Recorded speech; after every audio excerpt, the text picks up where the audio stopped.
से कभी मौत नहीं जिसको यकीन है, अल्लाह के घर देर है अंधेर नहीं है, अल्लाह के घर देर है अंधेर नहीं है। उम्मीद का दामन न किसी हाल में छोड़ो, घबराओ नहीं सब्र की दीवार न तोड़ो, तकवाओ अगर दिल में तो मिलती है खुदाई, उस जात बिना कौन सुने मेरी दुआई। कुरान लाजवाल और अबदी किताब है, कुरान मौजज़नुमा किताब है।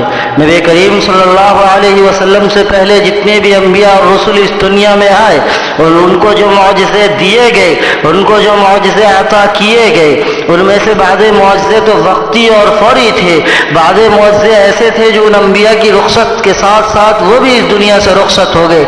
लेकिन नबी करीम सल्लल्लाहु अलैहि वसल्लम को कुरान की शक्ल में जो मौजज़ा अता हुआ वो मौजज़ा लाजवाल और अबदी है। वो न सिर्फ ये कि एक मौजज़नुमा किताब की हैसियत रखती है, बल्कि उस किताब की खुसूसियत और खूबसूरती ये है कि वो दस्तूर है, वो आईन है, ऐसी आईन है जिसमें तरमीम बिल्कुल नाकाबिल कबूल है, ऐसी आईन की हैसियत रखती है जो न सिर्फ ये कि इंसानों की रहनुमाई करती है, बल्कि किताब के आगाज़ और इब्तिदा में अपना मकसद बखूबी वाज़े करती है। हुदल लिल मुत्तक़ीन, ये वो अमानत है जिसको अल्लाह रब्बुल इज़्ज़त ने पहाड़ों के सामने, ज़मीनों के सामने और भी दीगर चीज़ों के सामने पेश किया।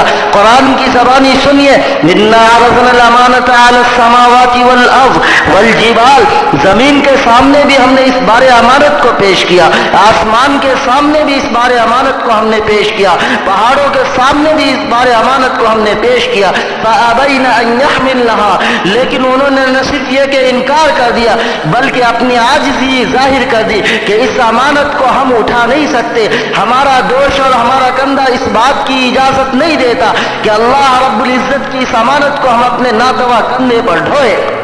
आखिर में अल्लाह रब्बुल इज़्ज़त ने इस नातवा इंसान के हवाले इस बारे अमानत को किया।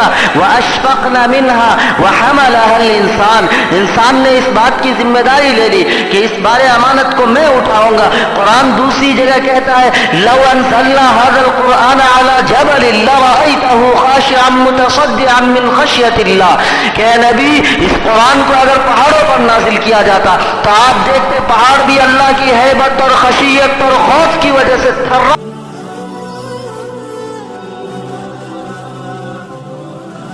उसके जिस्म में कपकपी तारी हो जाती। ये वो किताब है जिस किताब की बाबत अल्लाह रब्बुल इज़्ज़त ने इतने बड़े बड़े जुमले नकल फरमाए।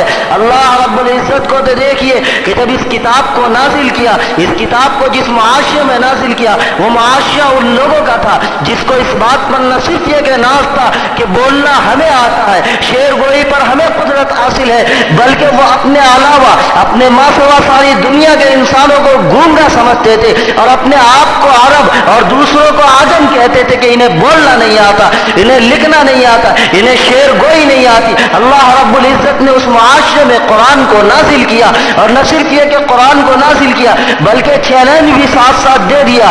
कुल इन इज्तमाअतिल इंसु वल जिन्न अला अन यअतू बिमिस्लि हाज़ल कुरान, कुरान ने मुख्तलिफ उसलूब में अहले अरब के सामने चैलेंज को रखा है, चैलेंज पेश किया है। पहली मरतबा तो ये कहा गया पूरी इंसानियत को इकट्ठा कर लो, शर्क़ व ग़र्ब के लोगों को बुला लो, पूरी दुनिया वालों को बुला कर एक एकेडमी कायम करो।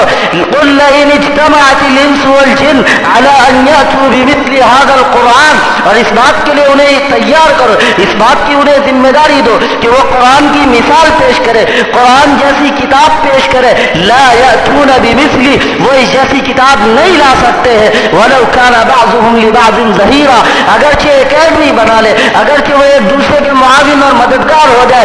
दूसरी जगह इसी चैलेंज को थोड़ा सा मुख्तसर करके, पैमाना थोड़ा सा कम करके, स्टेप को थोड़ा छोटा किया गया, फिर उसलूब बदल के कहा गया हम यक़ूलून इफ्तरा। अहले अरब इस कुरान की बाबत कहते हैं कि मोहम्मद ने इस कुरान को माअज़ल्लाह गढ़ लिया है। कुल फ़अतू बिअश्रि सूवरिन मिस्ली, ये जैसी 10 सूरतें ले आओ, तुम्हें तो बहुत कुदरत है, तुम्हें तो फ़ख्र और नाज है कि शायर हमें, शेर पर कुदरत हमें हासिल है, उसलूब की बगावत से हम वाकिफ है, उसलूब की नुदरत से हमें वाक़ियत हासिल है। हमारे मासवा दुनिया के लोगों को तो बोलना ही नहीं आता, ہمارے ماں سوا دنیا کے لوگوں کو تو شعر کہنا ہی نہیں آتا. اگر تمہیں اتنا فخر اور ناز ہے تو لے آؤ اس جیسے قرآن کی 10 صورتیں. یہ دوسرا چیلنج تھا جو اہل عرب کے سامنے قرآن نے پیش کیا، لیکن اس کو بھی جب وہ پورا نہ کر سکے تو قرآن نے اسٹیپ کو تھوڑا اور مختصر کیا، تھوڑا اور نیچے اتر کر قرآن نے چیلنج کیا اور ساتھ ساتھ مہر ثبت کر دی اس بات کی کہ تم اس کی مثال پیش نہیں کرتے.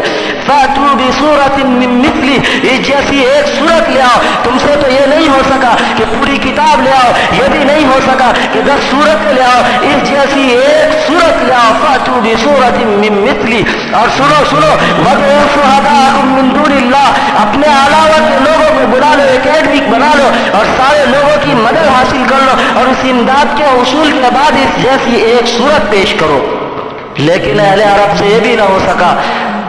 فَأْتُوا بِسُورَةٍ مِّن مِّثْلِهِ وَادْعُوا شُهَدَاءَكُم مِّن دُونِ اللَّهِ، اللہ تمہاری مدد نہیں کرے گا ان کنتم صادقین، اگر تم اپنے دعوے میں سچے ہو تو اس جیسی ایک سورت پیش کرو.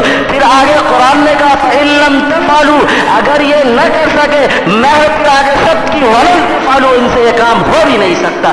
یہ قرآن کی مثال لے، یہ اللہ رب العزت کا کلام ہے، یہ اس ذات کا کلام ہے جس کے سامنے چرند پرند غرضے کے دنیا کی کوئی مخلوق ٹھہر نہیں سکتی. یہ اہل عرب کیا ہے، اہل عرب کی حیثیت کیا ہے. اہل عرب سے تاریخ ہمیں بتاتی ہے کہ اہل عرب سے پہلے بھی ایسی قومیں گزری ہے اس دنیا پر، اس روئے زمین کے اندر ایسی قومیں گزری ہے جو اہل عرب سے زیادہ طاقتور تھے.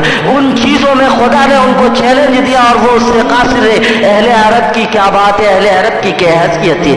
یہ 3 چیلنج قرآن نے پیش کیا.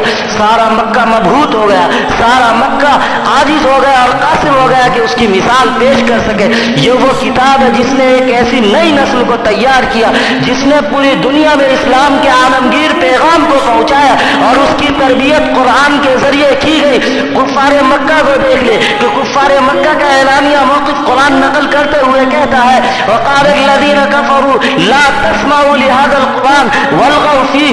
کفار مکہ یہ کہتے ہیں کہ محمد کے کلام کو نہ سنو، محمد جو قرآن کی تلاوت کرتے اس کی طرف کان نہ کرو. لا تسمعوا لهذا القرآن والغوا فیہ، محمد جب لوگوں کو اس کتاب کی دعوت دے، اس کتاب کی طرف بلائے، محمد جب یہ کلام پڑھ کر لوگوں کو سنائے تو تم شور مچاؤ، واویلا کرو، آوازیں بلند کرو تاکہ محمد کا اپنے مقصد میں ناکام ہو جائے، محمد کو کامیابی نہ مل سکے. لیکن انہیں کفار مکہ کا دوسرا رویہ دیکھے کہ وہ جلوت کے اندر تو اس طرح کا معاملہ کرتے تھے، علانیہ طور پر ان کا یہ موقف تھا. لیکن قرآن کی سحرکاری کہیے کہ وہی لوگ جو دن میں یہ کہتے نہیں تھکتے تھے کہ ہم محمد کا کلام نہیں سنتے، قرآن کی سحرکاری نے انہیں اتنا مغلوب کیا اور اتنا دل گرویلا بنایا کہ راتوں کے اندر قرآن کو چھپ چھپ کر سنا کرتے تھے. یہ قرآن کی ہی تو تاثیر ہے. قرآن وہ واحد کتاب ہے کہ جس نے دنیا میں انمٹ اور لازوال نقوش طے کیے ہیں.